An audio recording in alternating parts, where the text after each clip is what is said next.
উঁচু প্রাচীর ঘেরা রহস্যময় বাড়িতে থাকেন আশুলিয়ার এম মতিন। ছেলের জন্য বানাতে চান স্টেডিয়াম। বাড়ির পাশে কেউ বাড়ি করতে গেলে গুলি ছোড়েন তিনি। বহুরূপী মতিনের বিরুদ্ধে খুন, চাঁদাবাজি, অন্যের বাড়ি দখলের অন্তত 15টি লিখিত অভিযোগ থানায়। এবার হলো মামলাও। সাভার প্রতিনিধি জাহিদ হাসান শাকিলের প্রতিবেদন।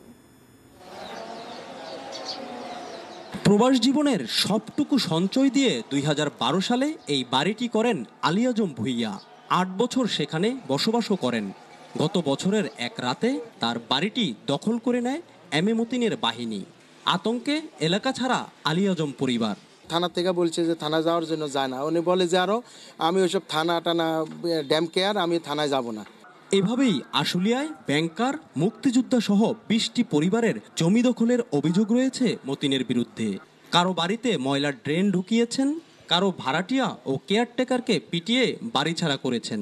এভাবেই মূর্তিমান আতঙ্কের নাম হয়ে উঠেছেন মতিন। রাতের অন্ধকারে ওর কিছু এখানে কিছু লোকজন আছে, ওই যে ইয়াছিন, বাবুর ছেলে। তার সার্ভেয়ার দিয়ে মাপ দেওয়া জায়গা আমারটা পড়ে না, তারপরও সে আমাকে কাজ করতে দিচ্ছে না। রয়েছে হত্যার অভিযোগও। মতিনের বাড়িতে 2017 সালে 12 মে তার কেয়ারটেকার ফারুককে হত্যা করে মাটি চাপা দিয়ে রাখা হয়। ছেলের হত্যার বিচার চেয়ে আজও আর্তনাদ অসহায় এই মায়ের। বেটার মালিকের জায়গাতেই মারছে, কিন্তু মালিক তো উচিত ছিল যে কেডা মারলো হ্যাঁ খোঁজ খবর লওয়ার দরকার ছিল, কিন্তু হ্যাঁ ওই আসামিকে ছাড়াই আনছে। রহস্যময় মতিন কখনো ব্যাংকের পরিচালক, কখনো ব্যবসায়ী পরিচয় দেন।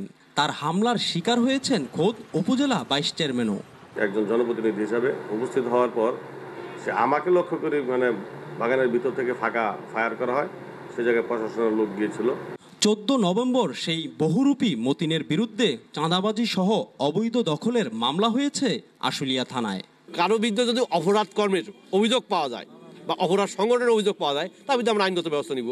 এলাকার প্রশ্ন, কে এই রহস্যময় বাড়ির রহস্যমানব মতিন, আর কি বা তার উদ্দেশ্য? Zahid Hasan Shakil, ATN news, Savar.